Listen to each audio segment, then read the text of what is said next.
I can be helpful. Well, I think what the useful point is, I think the basic rules, what's useful for me is when I'm trying to explain a lot of this to my ELLs, it's useful for me to have it front and center right in front of me. But especially then the second, number two, is the common ELL errors with nouns, to have that digested so that you've got it right in front of you. Yeah, Yeah. totally. That was really helpful for me because I see this happening with my student writing all the time. Hopefully, I assume both of you had a chance to look over the sample I submitted. I just did quickly, and I have to pull that Yeah. up again too. So I think that's Okay. the second thing we do. So, Okay. but then I went and looked at WIDA and pulled up a few places where I think nouns are particularly relevant for their performance. Some of the, and I just sort of, and I did that for pronouns too. So Yeah. I agree, especially when you're dealing with basic grammatical constructions like nouns and pronouns. I'm sure we're experts enough that we don't have to spend much time on the details. So, I think one interesting thing I was noticing as I was trying to locate a sample, I mean, I had a million samples to look through, but she was specific in the instructions about finding samples that had these particular errors relevant to the grammar concept of this week. So that was interesting because as I have 12th grade students, and so many of them make different kinds of errors than a student who maybe was in elementary school and was new to this country, for example. Like, I don't have a lot of that. So Yeah. most of the errors my students make are with verb usage. And so I yeah, did go through and identify most of that, but the sample I provided had tons of noun and pronoun errors. For example, like leaving out the pronoun before the verb or the modal verb. So I did work really, really hard to find a sample that demonstrated exactly what the concepts we were struggling with this week. So the nouns and pronouns. So hopefully you guys found that helpful, but I spent like an entire day making sure that I found a sample that had enough for us to talk about. I'm like, 30 minutes of talking about this. Okay. Like I tried to find something that would give us enough material for that entire length. exactly. No, that's an important point, and I think that's something for us to think about. And I have a lot of students, since I teach middle school, I have more who make more of these errors, but most of mine are closer to threes and fours and closer to emerging. So, except for my one or two NEP ones who are struggling with things like this, I don't see. All of my ELDs are fives bridging or already exited from the program. That's a reality. Wow. Like, so I have 22 students that have been in the ELD program out of my 131 total students, and all of them are classified as fives. They all had 5.0 or above on their access scores. And so, like, finding examples with like lots of errors was really, really tough. Okay. Yeah, I know what you mean. So anyway, I'm trying to get your document up, but first, if we just look through this quickly, I don't think, Yeah, yeah. since this is a pretty basic thing still, and I think one thing, and I just recently did a noun lesson with my kids, and I found that they could all rattle off person, place, or thing. Quality idea was something they weren't used to thinking about. But that when I actually got them to work with it in a writing sample, that was much more important for them, and that they couldn't identify them as clearly. Are you still there, Jennifer? Yes. Oh, we just lost your picture. Do you see me? No, but I do, yeah. yeah, Or do you guys see me, or am I I mean, I see you. you I still. see you now. Yeah, you just went away for a minute. But I found that actually going to a text and identifying the nouns and being clear about finding relevant nouns was harder for them. Like identifying it and being able to articulate that that was a noun. Exactly, and distinguish it from a verb. And especially for eighth Huh. graders, it still wasn't natural for them at all. And it was also very useful when Yeah. they started thinking about how to use. I had them then use the nouns in a summary paragraph, and that gave them a lot more easy access to the substance they needed. And that fits with this, because if you look at the WIDA definitions, that by the time here they're still struggling with some of the basics of using nouns. So, but I see many more issues with pronouns. And I'm scrolling down to the second page. Yeah, pronouns are the big thing. I mean, For me, with my students, as I was looking through all of my potential samples, nouns generally are fine. The biggest issues I see are mechanical, like they don't know when to Mhm. capitalize a proper noun versus a common noun.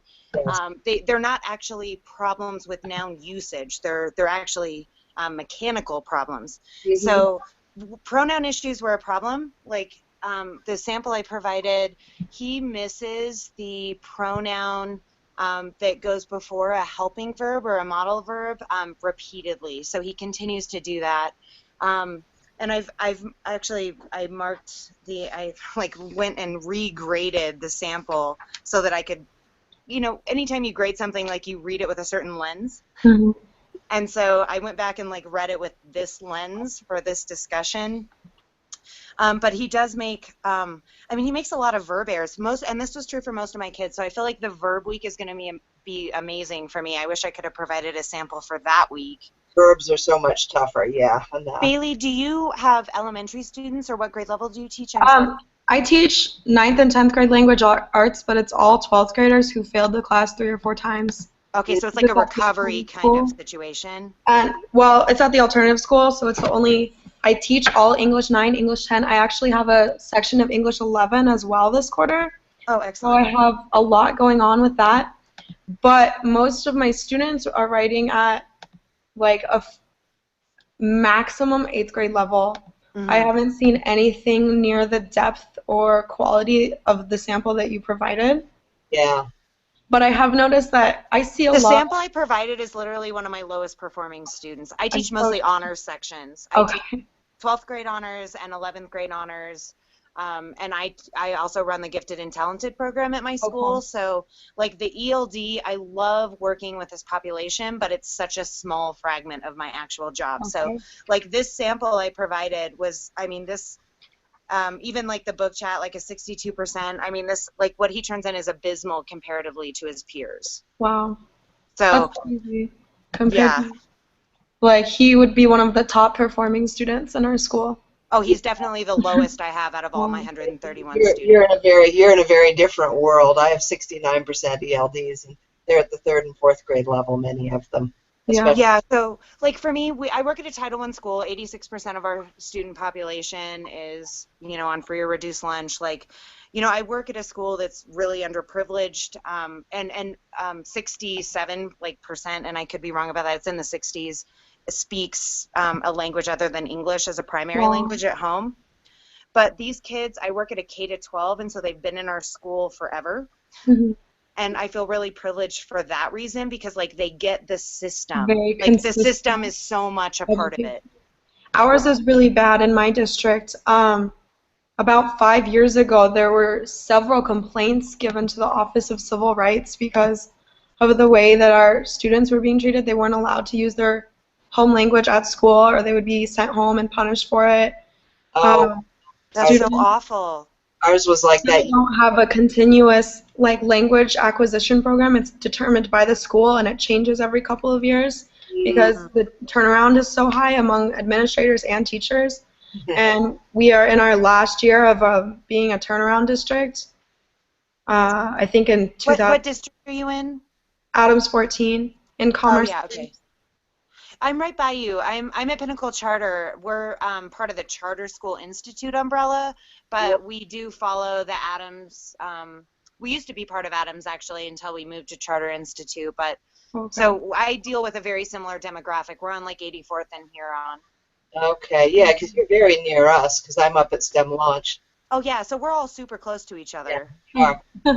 I'm a school formerly known as Niver Creek until just a few years ago. Oh, you are right up the street from me. Exactly, you are. I've driven past Pinnacle many times. Yeah, I'm at the That's high so funny. school. So our Yeah. K to 12 is divided between a K to 8 building, which was like an old Kmart that they converted, which Oh, is on like the west side of the street. And then we built a brand new high school, which it's not brand new anymore. I've been in it for 5 years, so it's a 5-year-old building. But so all the high school kids are over there. So our 9 to 12 is a little bit separated from our K to 8. So, but I feel very privileged to work with the demographic I work with, and I really love where I work, and well, I know I make about $10,000 a year less than if I worked in a public district. Like I wouldn't trade it for a million anythings.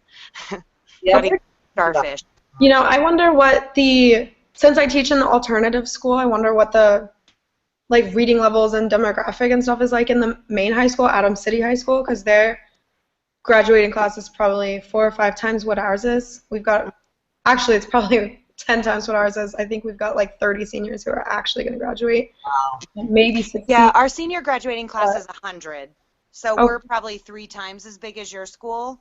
Mm-hmm. Huh. But I'm interested to see, since we are at the alternative, we have a lot of students who are really, really, really behind in their credits. Yeah, And I think a lot of that, sadly, has to do with the language barrier. Yeah. for sure. And so I'm curious what it would be like at the bigger high school.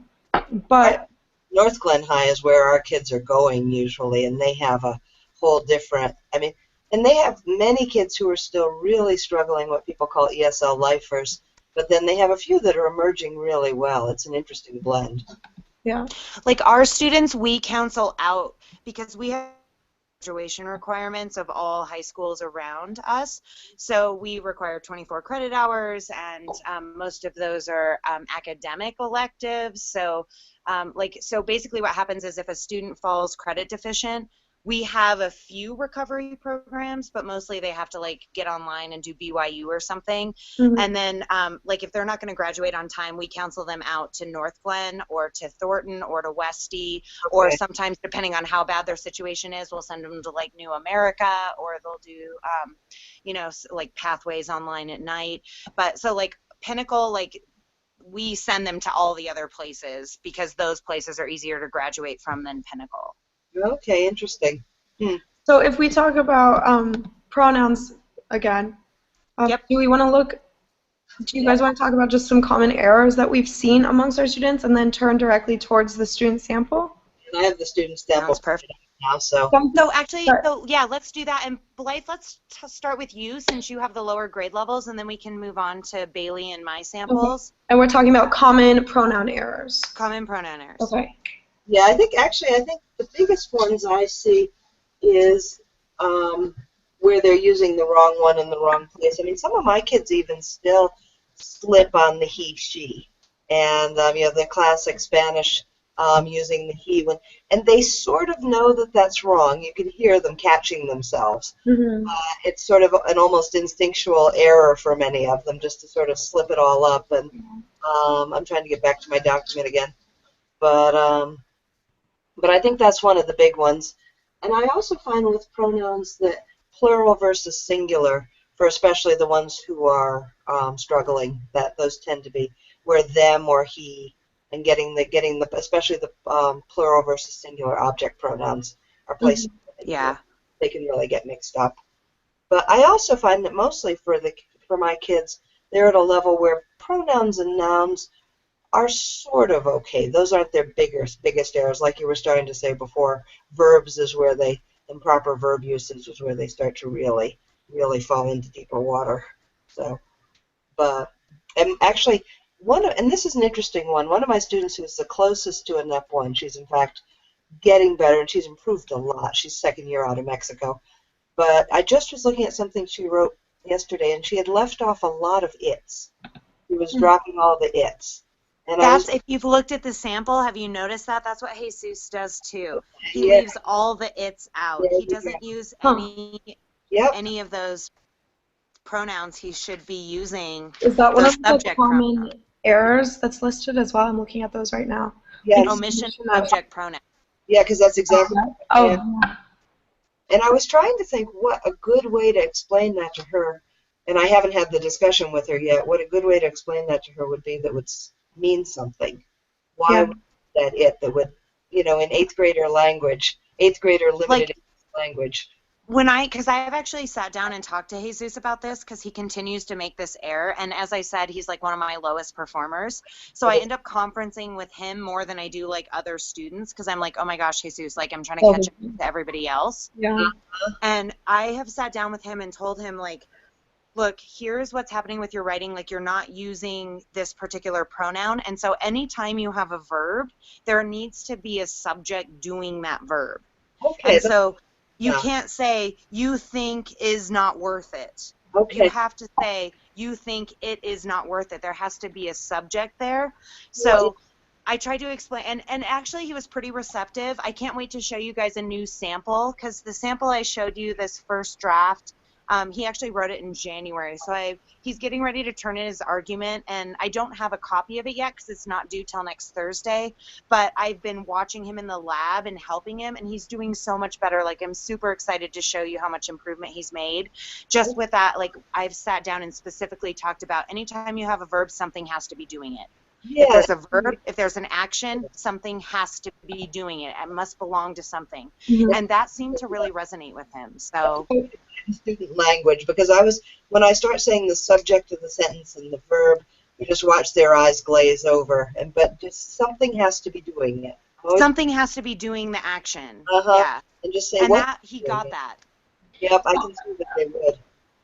I'm wondering, do he and maybe other students who struggle with this particular thing know like the actual definition of what the subject of the sentence is and the verb of the sentence? And have you showed them like maybe different examples of what it looks like in writing? Because I think having a model of like this is what a subject is, this is where it is in the sentence might clarify. I'm actually thinking of going in that direction next because I got them clear in reading pull-out groups on verbs and nouns. I just backed up because I realized I couldn't really talk about that. I'm working on building more complex sentences. But then, and now that they understand verbs and nouns much better, to go back into making sure they really have a grasp of the subject of the sentence and I'm just getting them but then people sometimes say, how useful is that terminology really? But subject sentence, I think, is one. But I get into arguments with colleagues about that. That terminology might not seem necessary, but I think it is, specifically with language learners, because they need that explicit instruction. Mm-hmm. And, if you think about it, it might be something that, if in your own language, you might just innately learn the sentence form, but if you're trying to learn it, I think it helps to give them the very specific tools to access it. Okay, so I want to, as the director role this week, I don't know what that means exactly, but I want to counterbalance here because I totally hear what you're saying about explicit instruction. I think that's super important. I teach ACT skills, so I do explicit instruction all the time, so I feel like it's easy for me to say that. But I also feel like, Blythe, going back to your original comment about like how they kind of glaze over when you're like subject, object, blah, blah, blah, and they're like, this is the most boring thing ever, don't care, don't want to hear it. And so I want to play like devil's advocate here. Like, as important as I feel like explicit instruction is, I also feel like what you said, Blythe, is so important to consider, because if you can't get them to engage in the lesson itself, like there's no point in talking about subject and object. So I thought about that with Jesus. He's like a popular kid. He's always busy doing stuff. He doesn't have a lot of time for learning. He's super smart on his own. So he doesn't feel like he thinks he's going to be fine. Yeah, he doesn't care about like the technical. Many of them.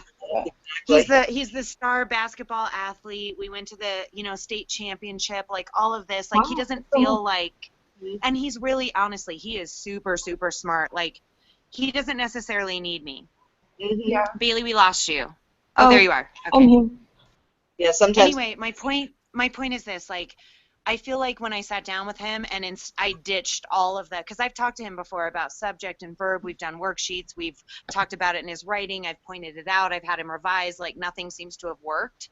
Because I've had this kid since August, and we've been talking about this same thing. And then he turns in this paper in January, same problems. Nothing's changed, right? And so when I sat down with him and I was like, look, Jesus, like, no matter what happens when you're writing something, if you've got an action happening, someone's doing something, walking, talking, whatever it happens to be, there has to be something doing that. If you don't have something doing that, then the verb stands alone, and that's no good. Like, no one can understand what you're talking about. And then when I said that, it like clicked in his brain. So when I actually stepped away from the actual terminology, that was like the only thing that made sense to him. Yeah, I mean, if we put it in other words, I think that's really helpful. I'm pulling up right now. I did a mini lesson last year on active voice versus passive voice, which isn't necessarily pronouns, but I'm tying it to. some examples. Well, so it's subject-object, so that's exactly along the same line. Yeah, exactly. And it wasn't the funnest thing to teach, but so many of my kids had passive voice, and I just like tried to come up with funny examples for them to identify, like, what's the subject of the sentence? Is it Miley Cyrus, or is it twerking, or like, whatever they would be interested in, and they seemed receptive to it. But absolutely, they can check out really fast when we start talking about the like nitty-gritty. And that's when Blythe said that like glaze over thing, Yeah, I was like, I true. feel like every single teacher in the universe talking about grammar knows exactly what that glazed over look looks like. okay, she's speaking Swahili right now. But actually, the passive voice and the active voice is really useful for many of my 8th graders trying to read grade level material where when they get to passive voice, they can't find the subject. And that was the next thing I was going to start. They can't identify. They lose track of who the subject of the sentence is. They can't identify. Right, because the subject is no longer doing the action, and that's what makes it super confusing. It's buried, and they get so lost. And that's what I'm trying to build toward with my getting them comfortable with nouns. And then I think you're right. You're exactly right, Bailey. The next thing is to get them comfortable with finding it as a subject without being too grammar heavy about it, but just so that they can find who is the primary actor here. Because that's what I find many of mine, that's when they just plain lose it, and they have no idea, and they stop reading and they quit. So, or write, and they can't write a complex sentence because they can't figure out how to build a subject into it. So yeah, good stuff. Okay, so I want to make sure, because we're down to probably about 5 more minutes that we need to record, and so I want to ensure, as my director role, that we talk about the sample and we can focus our conversation there to make sure that we meet the assignment guidelines for the week. Yeah. So I guess to start, what did you notice specifically in the sample? Hopefully, do you both have it accessible and viewable right now? I have the sample in front of me, and I also took a few notes on it, which I can add to our notes that I submit if you guys want. I will do that as well. The reason that I wanted to talk about common errors that we saw is because I saw some of the common errors I see among my students I also saw in the student sample. According to the text, and I just minimized it, sorry. Oh, where was it? I know, I keep losing. Maybe not. Earlier we had talked about how some students mix up he or she.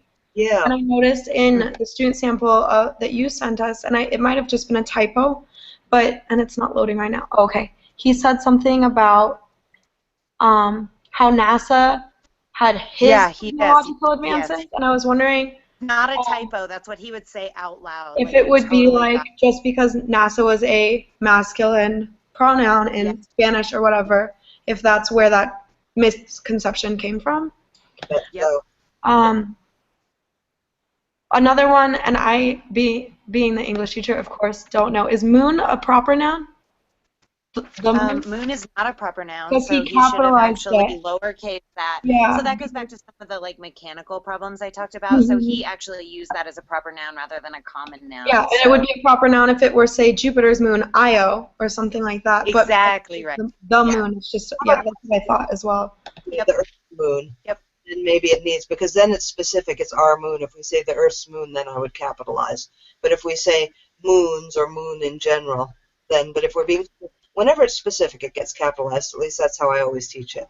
It's a specific thing. Did you guys notice he continually does this? He has the common error of the indefinite pronoun reference. He does this constantly where he fails to use specific nouns. And so, like, if you look at the second page of his Is It Worth It essay, and there's many, many of these. I'm just pointing out one specific example, but some people disagree with them. Yes. They say they can be using that money to do better things. And he does that all the way throughout. And so using those indefinite pronouns in place of actual specific nouns, even if they're common, he does this over and over and over again.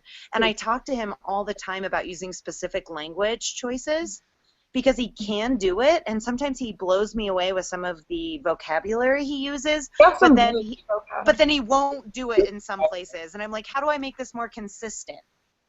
Yeah, very good command of vocabulary. But actually, that is something I've seen is overuse of pronouns. I mean, we've talked about how they misuse pronouns, but I think in more advanced writers, overuse of pronouns. He overuses them. Yeah, he uses them in place of specific language choices. In place of complex vocabulary, advanced Exactly. academic vocabulary, you see a pronoun. And I do a lot of that. I say where I often do, what word could you put there? Instead. Like, this is a crazy kid. Like, looking over this example, he uses these compound adjectives, near earth, for example. He uses the hyphen. You know, he's got some really fantastic language use here, but then it's some of these common ELD errors that he continues to make with missing pronouns or overusing the pronoun rather than using specific language choices. And that's what really identifies him as an English language learner. It is. And those because there's other places that he tricks you. Yeah. Because his stuff is really good. It is good. I never see anything at this level, even from my because I get to see, because we're a mixed class, I get to see non-ESL advanced kids and even GT kids. And some of the things he did here, it's better than any 8th grade GT kid would do, but I guess maybe we'd expect that. I mean, and he's honestly... He transferred into our school last year as an 11th grader. I think he easily could have been identified as gifted and talented, but I don't think he was ever identified. He's a super, super smart kid. Like, I can't stress that enough. Like, everything you see here that's not 100%. I wish you could hear him talk too, because his writing abilities are a lot higher than his oral speaking abilities. His access scores in writing are higher than his speaking language scores. So I wish you could hear him talk in class, because that's where you can really, really, really tell. But he's a really, really talented kid, and I think he was a good example specifically because the errors that he makes here are so related to his understanding of English grammatical function. What's his background? Is he full life in the U.S., just living in the Spanish? Nope. He's from Mexico, and he moved to from Mexico to the U.S. in middle school. Okay. So. He got lucky, I must say. Yeah, he went to a good school, because I know so many kids that have been here for... He still speaks... Still there? Blythe? Yeah. Are you hearing me? Bailey? I can yeah, hear I'm hearing you, Blythe, but Bailey's like cutting out, and it's super weird. Okay, you cut out on me for a second, Jennifer, but now you're back. We just had a bandwidth issue. Okay. Yeah, I think so. Well, that's interesting. I wonder if he was educated some in Mexico, if he got a foundation education, because sometimes I've seen kids come from Mexico with some foundation education that they really begin to grow quickly, because his family is wealthy.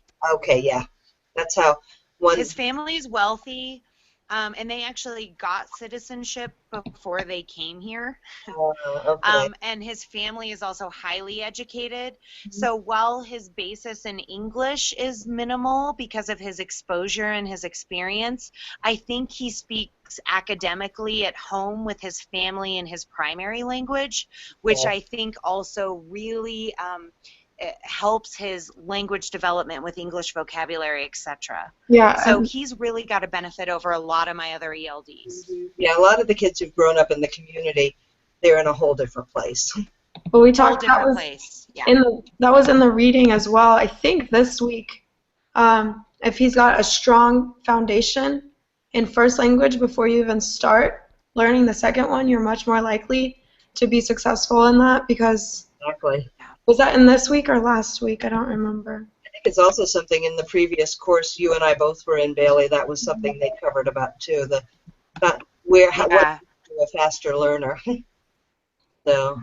Yeah. Anything I felt else? like that too. I felt like it was from actually a previous course, and I don't know where you guys are in the sequence or what you're striving for, and I'll go in and read your bios. I'm super sorry I haven't done that so far, but I feel like it was from a previous course too, where we talked about the importance of the types of academic language students do or don't use in their primary language at home, and I think he's got that advantage very specifically. His parents are highly educated. I think they're professionals, so I think he's been exposed to higher level vocabulary vocabulary in Spanish his whole life. So making that jump and that leap to English has not been that difficult for him. Exactly. That's where we're seeing the advanced language use because he knows how to form those patterns. Exactly. That's a great example of that because I've heard tell of this, and either in our other. This is a kid right here. Boom. Exactly. And that's So anything else that we want to discuss in relation to pronouns and the student sample? I think we have a great example of how it can be tricky, and I like that. And I like that idea of just trying it that way. Actually, I have a lesson I need to teach on Monday in a reading group, and I'm going to try going the next step on the nouns and verbs and bringing that in. Try that whole thing. I only tried this recently, and so I don't have a lot of like data on how effective it is because I've tried it with only one kid. But it was so effective with him when I had that conversation with him. Like, if an action's happening, something has to be doing it. So when you read over your sentence, if something's not doing the action, you're missing a pronoun somewhere, or you're missing a common noun or a proper noun. So you've got to figure out where that noun needs to go. I think, Bailey, going back to what you asked, I feel like we've really, generally speaking, covered the topics of this week. Does anyone disagree? Yeah, I think we covered some good stuff. Yeah. Bailey, you said you made notes on the sample? Sorry, what? She talked about you making notes? Yeah, I'm taking notes on the document that Blythe shared with us, and I forgot to take notes for the first half of the discussion, so I'm going to go back and watch it and update the notes, and then I'll upload the notes to World Class and the link as well, because she said we could just do the link for the Google Hangout. Okay, perfect. And I actually also took notes on the sample. I went back through and graded the whole thing. Graded, not really graded, not for a grade, but I went back through and identified specific written feedback. So I'm going to scan that so I can upload my version of that as well once you get the other links loaded. And then you can just upload it to the thread that we already have started. Exactly. I was thinking of just uploading them as a response to your initial one. Perfect. Which is what the other groups did, because I already saw them work through it, so that's what we should do. Perfect. Okay, perfect. The idea of using the grammarian outline as the place for the notes, and then we can just add comments to it, and that it all just becomes our document. That's perfect. Perfect. So do you guys know what roles we have next week? I don't have it right in front. So I was 1 this week, so I'm 2 next week. And those roles were... I'd have to dig around. So number 1 is director, number 2 is grammarian.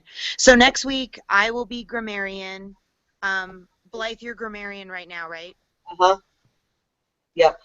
So next week you'll be note taker, and then next week, Bailey, you're director, so you'll need to upload the sample. Perfect. The note taker, did we want to do what you were suggesting one time, Bailey, that you still go with setting up the video, or? Well, it's really easy now to share it. Okay.